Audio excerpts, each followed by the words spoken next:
कसं पाहताय? नाही, मी काय बघत नाही त्याच्याकडे. इंडिया आघाडी विखुरलेली दिसते हा? आहे. इंडिया आघाडी विखुरलेली दिसते, यासाठी आप इंडिया आघाडीतून बाहेर पडलेला आहे. ममता बॅनर्जींची वेगळी भूमिका आहे. अशा वेळेस महाराष्ट्राचं राजकारण बदलत असताना आणि दोन बंधू एकत्र येत असताना शिवसेना उद्धव बाळासाहेब ठाकरे हा पक्ष इंडिया आघाडीत राहणार का? पण माझं म्हणणं की अशा कुठे काय अटीतटी शर्ती नाहीच आहेत. त्याच्यामुळे मी म्हटलं ना की आमच्या दोघांचा निर्णय घ्यायला आम्ही दोघंही खंबीर आहोत. ठीक है, दूसरी हिंदी में बोलिए, अभी हो गया, बाद में कर रहा हूँ, बस हो गया, आप हिंदी की बात करिए। अमेरिका ने जो टैरिफ भारत पे लगाया है, उसके बाद प्रधानमंत्री का एक बयान आया है। उन्होंने कहा है कि देश में किसानों को सबसे ऊपर रखा जाएगा और किसान हित के लिए हमेशा देश काम करेगा। अच्छा। और उन्होंने ये भी कहा है कि देश में कोई कॉम्प्रोमाइज नहीं होगा। तो दो तीन साल यहाँ जो किसान दिल्ली आना चाहते थे उनको रोका गया। 6 महीने 8 महीने कई सारे किसान, ना उन्होंने गर्मी की परवाह की, ना बारिश की ना सर्दी की परवाह की। उसमें कुछ किसान तो बेचारे मर गए। तब किसान आपको याद नहीं आए? अब किसान की याद आ रही है। तब अब जो सारे लोग कहते हैं कि मैं तो किसान का बेटा हूं, मैं तो किसान का बेटा हूं, तो ये सब बेटे उस वक्त कहाँ गए थे जब उनके किसान के बेटे, मतलब जब उनके पिताजी अनशन पर बैठे थे, दिल्ली आने नहीं दिया, उनके ऊपर बंदूकें रोकी गई।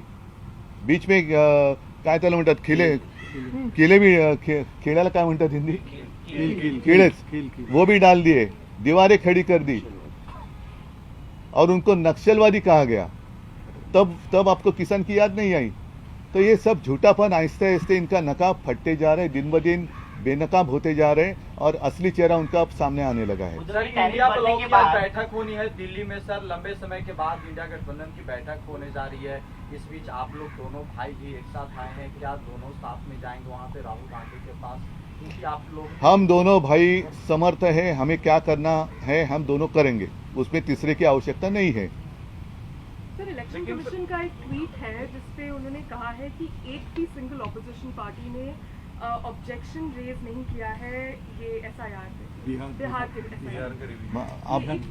आप बताओ। क्या है? नहीं, एक मिनट, इस बारे में अनिल जी आपको। बिहार राज्य में जो एसआईआर हो रहा है उसके बाद में जो 65 लाख मतदाताओं को इस सूची से निकाला गया है, उसके कारण उन्होंने दिए हैं और उनका ये कहना है कि वहाँ पे 3 से 4 हज़ार मतदाता स्वयं आए हैं, लेकिन 1.6 जो BLS पार्टी के तरफ से रहते हैं, जो पॉलिटिकल पार्टीज अपॉइंट करते हैं, उनमें से कोई ऑब्जेक्शंस या कोई भी उस तरह का एक्सेप्शन लिया नहीं गया है। लेकिन जब BLS पार्टी के तरफ से एक्सेप्शंस लेते हैं उसकी कोई सुनवाई नहीं होती, BLO उस पर हावी होता है, उसके ऊपर ERO और AERO का भी रोल उतना ही ज़बरदस्त रहता है कि वहाँ पे कोई सुनवाई BLA के नहीं होती है।